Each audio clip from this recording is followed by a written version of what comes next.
For reasons that utterly escape everyone involved, you're listening to a Bipolar, a Schizophrenic, and a Podcast. Here are your hosts, Gabe Howard and Michelle Hammer. Hello, everybody, and welcome to a Bipolar, a Schizophrenic, and a Podcast. My name is Gabe, and I'm the bipolar one. Hi, I'm Michelle. I'm the schizophrenic one, and the better one. The better one, really. The better one. Right before we started recording, you told me that you were the hot one because I was a... Not hot one? No, you called me a fat ass. Just no, own I it. didn't. Why are you going to say that? I never called you a fat ass. Your exact words were, you were a fat ass that needs to go to the gym. No. That's hurtful. That's so mean. I would never say that. Speaking of mean things that people would never say that often get said, Michelle, you were triggered by an 8-year-old movie. Oh my God, I can't believe that was some segue, Gabe. I really like how you did that. I mean, it's our way. It's really, that was smooth. That was real slick. Well, okay. My friend, I'm watching a movie. Okay, my friend brings up, oh, we gotta watch this movie, The Roommate. The Roommate is such a good movie. It's like kind of freaky. It's kind of weird. We should so watch the movie The Roommate. So I'm going to watch the movie The Roommate. Okay. How many times are you going to say roommate? I'm just curious. Keep You're going to watch the movie The Roommate. We're going to watch the movie The Roommate. We're going to watch. Listen, the audience understands that you watched a movie and it was called A Roommate. You can carry on. Okay. Here's the little trailer description. When college freshman Sarah arrives on campus for the first time, she befriends her roommate Rebecca, unaware that the girl is becoming dangerously obsessed with her. So, Rebecca seems to have some issues. She's becoming very obsessed with her roommate Sarah. She's scaring away Sarah's friends that are getting in between their relationship. She even goes as far to killing her ex-boyfriend. Oh, so there's murder. There's murder in the movie, this girl Rebecca. And at one point you meet her parents and then you hear her mother or father. One of them says to her, Rebecca, have you been taking your medicine? And then all of a sudden I was like, interesting. What is this movie really about? So then the roommate Sarah, who is being stalked, they go through her drawers and they find a bottle of pills. Now, I didn't see what it said on the pill box, but then they go to the computer. And you know how in movies they usually make up different pills, names, right, stuff like we do for the show. Like we do for the show, yeah. But they didn't in this movie. They go into like Google search or whatever and search for a pill name, and guess what it was? Something that I take. Oh my God. So wait, are you Rebecca? No, but I've never been more offended because they used the antipsychotic that I take. They look it up and they go, oh my God, it says this pill's used for the treatment of bipolar or schizophrenia. Oh no. And all of a sudden I was like, oh my goodness. This has got to be one of the most offensive things I've ever watched in my life. Wait, hang on. It was for the treatment of bipolar and schizophrenia? That apparently... Now I'm offended. Now you're offended. Yeah, when it was just about you, I was like, oh, you're overreacting. But since they actually said bipolar... Now, this will not stand. This is bullshit. I know, and it had Leighton Meester in it also, and I liked her. I can't believe that this movie has existed for 8 years without our rage. Don't want to watch a movie made 8 years ago about a girl with bipolar or schizophrenia that isn't taking her antipsychotic, because maybe we can make The Roommate 2, and I'll stop taking my antipsychotic, and then people can look in the drawer and find that pill and see that I've not been taking it and Google it.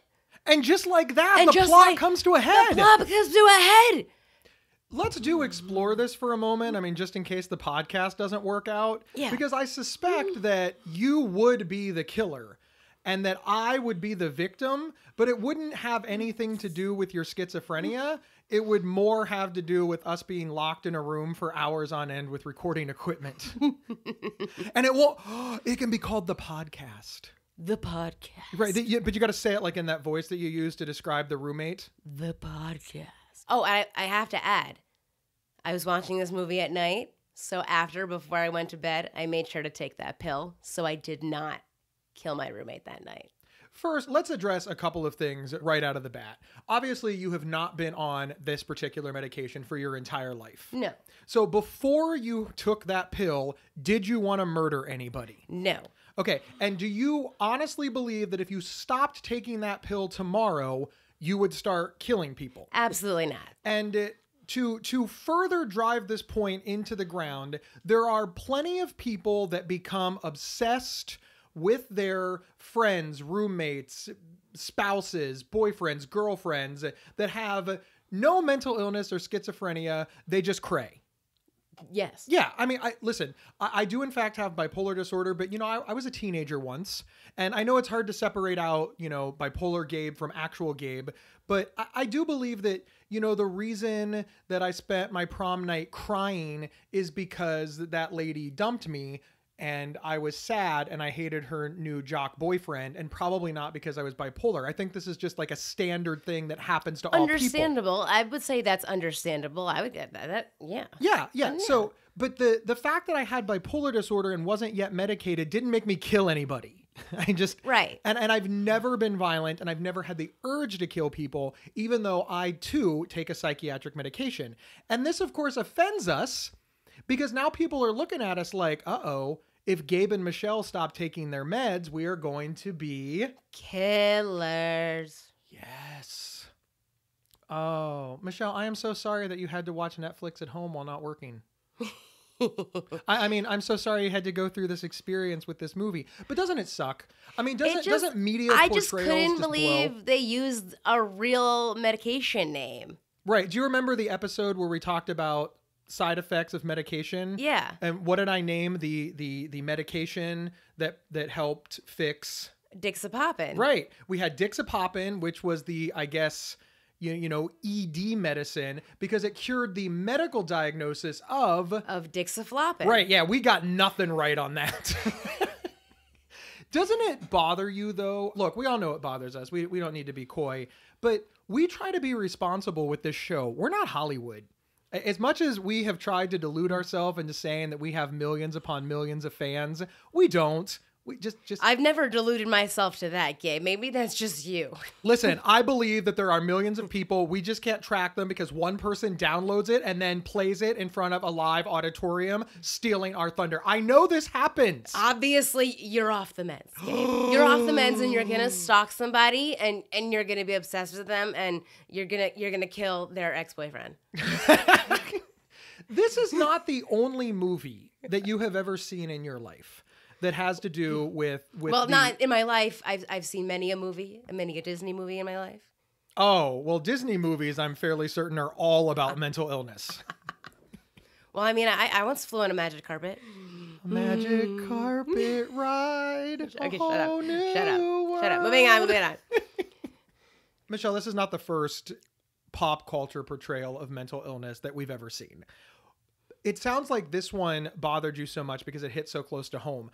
You are a woman, you have a roommate, and you're on this exact same medication. So if you start acting in a way that people don't like, they can easily say, oh, it's because of the medication, rather than address with you whatever. This is just another way to dismiss our feelings. That's kind of how I see it. I completely agree with you, because they were just saying, oh, she's off her meds, that's why she's crazy. Like, why isn't she seeing a therapist? What are you asking me for? I didn't write the damn thing. I don't know. Well, who wrote this movie? I'm going to look it up. And I'm going to send them an email. I'm sending them an email. Really? Whoever wrote this movie. So instead of dedicating a whole podcast to this? Writer, Sonny Malhi, I'm writing you an email, Sonny Malhi.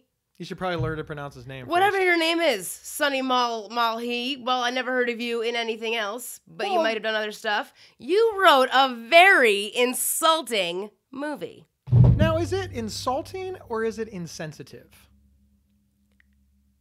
No, it was insulting. You were just. I was just so insulted. I was really, really insulted because I'm watching the movie with somebody. I see that. I go, oh, that's my medicine. Oh, now the person that I'm with is thinking, oh, is that going to happen to you if you stop taking your medicine? I was seriously asked that in that moment. Were you offended that the killer was a woman? No. But you're also a woman. Why would I care? If it's a woman.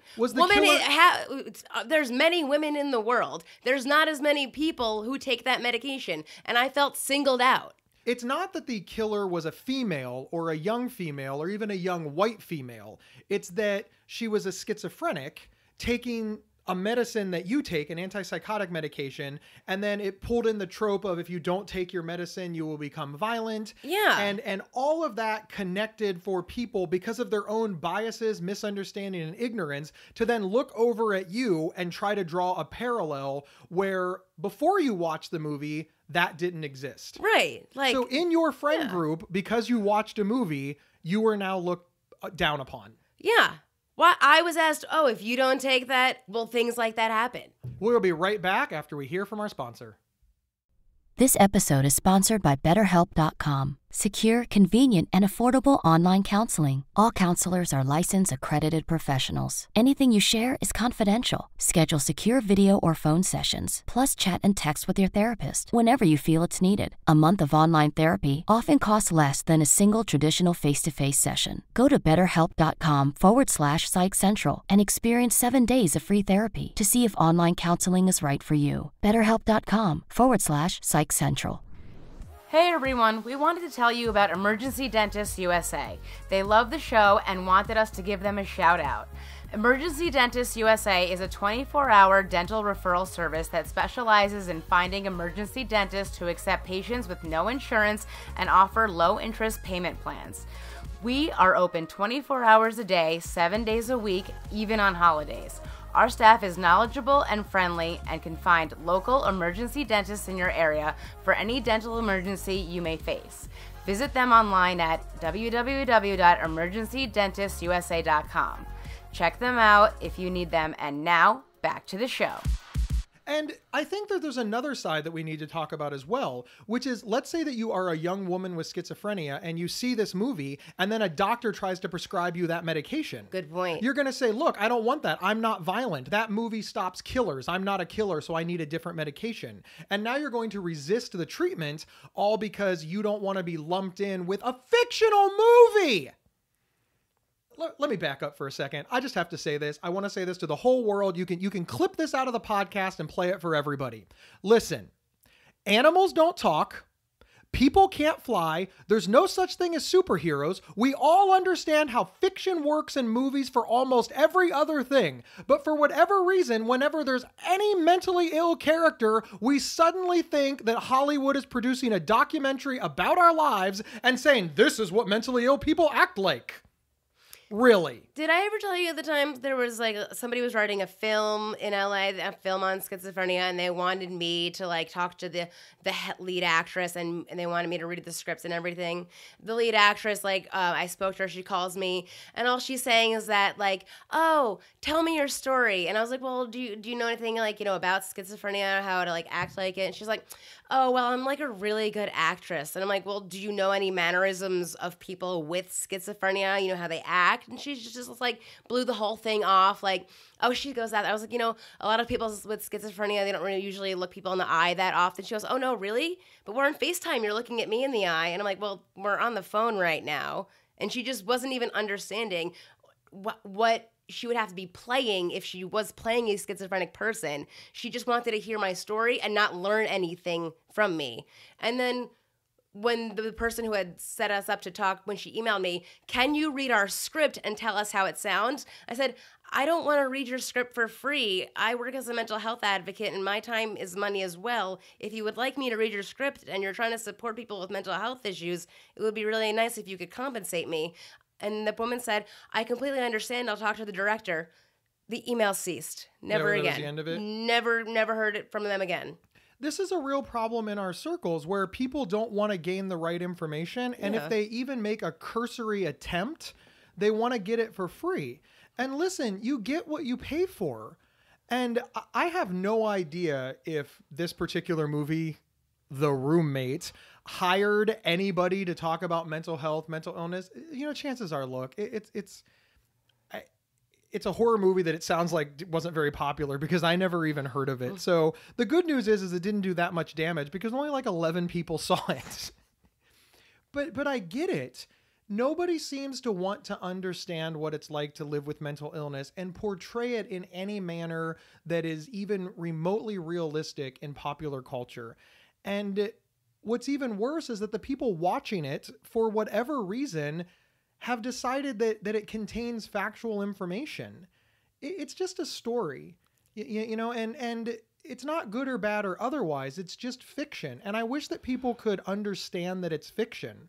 We'd just make so much progress if people would be like, look, that's a fictional portrayal of somebody with schizophrenia. It's almost as though people like to make those fictional things up because they want to make sure that they aren't like that. Oh, sure. I'm not crazy. They're crazy. See what crazy looks like? That's what crazy looks like, and that's not me. There you go. Mm-hmm. And see, that's even scary as well. Because again, back to the point that I made earlier, let's say that you're watching this movie and you're watching this woman with schizophrenia kill people, become obsessed, be, you know, just weird the way her family is acting around her. Of course, she murders somebody. That's a whole thing. Yeah. And then somebody diagnoses you with schizophrenia. You're like, no, I've never been obsessed. I'm not. You're just on and on and on. You're like, listen, I've seen what schizophrenia looks like, again, in a fictional portrayal, and I've decided to get some sort of factual basis out of this. And, you know, this is how we end up with, you know, politicians that don't understand facts because they watch some movie about the army and they think they're generals. So it's not just mental illness. Our podcast just happens to be about mental illness. If we switch over to the political spectrum, boy, do we have some movies that piss us off. Let's not even go there, Gabe. Why not? We got nothing to do. We got nothing to do? We not got nothing to do. We got nothing to do. What are some movies that portray somebody with schizophrenia correctly? Do you even know of any? No. In the bipolar space, there are a couple of movies that get close. And the most popular one and the most recent one is Silver Linings Playbook. And I just bring this up to show that Hollywood, I think, is learning. They are trying. You know, a horror movie, they sensationalize everything. So, you know, in fairness, and I'm not trying to insult your friends, that the fact that they even watched this movie and looked at you, that's kind of insulting. Like, listen, it's one, you know, it's a movie. Two, you know, movies are fiction. And three, really? Yeah. Like, what's your question again, dumbass? That was... So I get it. But I do think that Hollywood is trying. I mean, I know that the group didn't want to pay you, but at least they made a cursory attempt. That was more than nothing. And to go back to Silver Linings Playbook, it wasn't a bad portrayal. It's still a fictional movie, and I want to let people know that. If they run out and watch the movie, I don't want them to say, hey, a man that lives with bipolar disorder said that was spot on. It wasn't spot on, but it was really close. And frankly, it was close enough that for a fictional representation, it really didn't offend me. That really could be somebody's life with bipolar. But Do you go jogging with a trash bag around you? Listen, I don't, but it's not the trash bag part. It's the jogging? It's the jogging. That I just end right there. Yeah. Not everybody with bipolar disorder wears a trash bag or jogs. Or jogs. or Yeah. jogs. Maybe one or the other, though. Yeah, maybe one or the other. Yeah. Yeah. I'm not saying that I've never That's woke the up new- with a the new trash bag shirt. around my neck. That's the new shirt you should sell, trash bag chic. Trash bag chic. Trash bag chic. Yeah, I think it'll look good.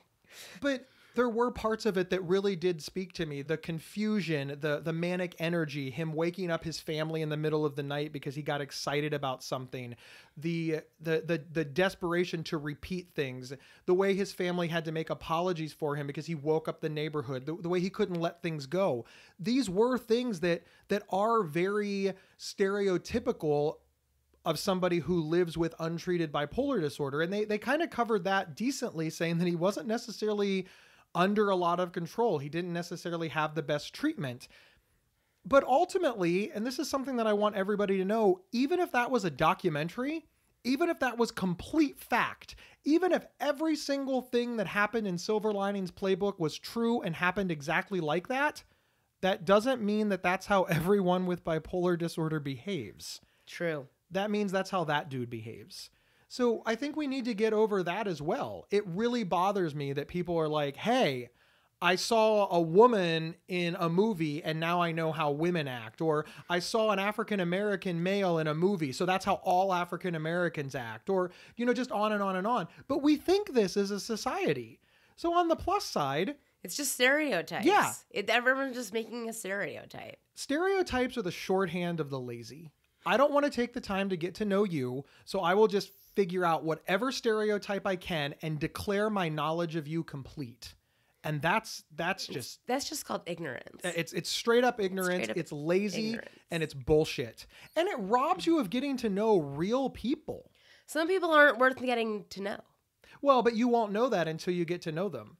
Listen, when I first met you, you yelled cock ring at the top of your lungs, all right? If I would have been like, all right, we've got a tiny little schizophrenic yelling cock ring, I don't want to be friends with her anymore, this whole podcast would not exist. I was not yelling cock ring at the top of my lungs. You say that all the time. You always bring that up, that I was yelling cock ring. I had a ring. And what was the ring? Actually a ring. It was a ring that my friend, who is a sculpture artist, sculpted out of wire a penis on a ring, so I was calling it a cock ring. Loudly. Everyone was asking me about it. You wore a dick on your finger. Whatever, it was my ring. You know, I got a lot of comments on that ring. Yeah, no shit. Most people do not wear genitalia on their finger when they meet business associates for the first time. I stopped wearing it after a week because I was getting too many looks. Okay? But if you want that ring, hit me up. I'll get one made for you. Aww. Gabe, I think our final thoughts for today is, if you're going to make a movie about a girl with a mental illness, don't pick an actual medication's name. Make up a name. Use that. And if you're going to watch a movie with some friends, and before you ask your friend a really dumb question, just think twice. Just think twice. Maybe just think it all. Like, I don't think there was a first thought. I mean, if you've known your friend for like over a year, don't ask a question based on a movie you just saw that came out in 2011. You know what's going to be awesome? If you and your friend are not friends after this podcast, it means your friend was good enough to listen to the show that you're hosting. So that's just going to be a real travesty. Thank you, everybody, for tuning into this week's episode of A Bipolar, a Schizophrenic, and a Podcast. Please head over to store.psychcentral.com. Buy our Define Normal shirt. We are almost out of them, and once they are gone, they are probably gone forever. Also, rate us everywhere, share, tell your friends. Michelle and I are on a course with Destiny, and you're right. Roommate! You've been listening to A Bipolar, a Schizophrenic, and a Podcast. If you love this episode, don't keep it to yourself. Head over to iTunes or your preferred podcast app to subscribe, rate, and review. To work with Gabe, go to GabeHoward.com. To work with Michelle, go to schizophrenic.nyc. For free mental health resources and online support groups, head over to PsychCentral.com. The show's official website is PsychCentral.com/BSP. You can email us at show@PsychCentral.com. Thank you for listening, and share widely.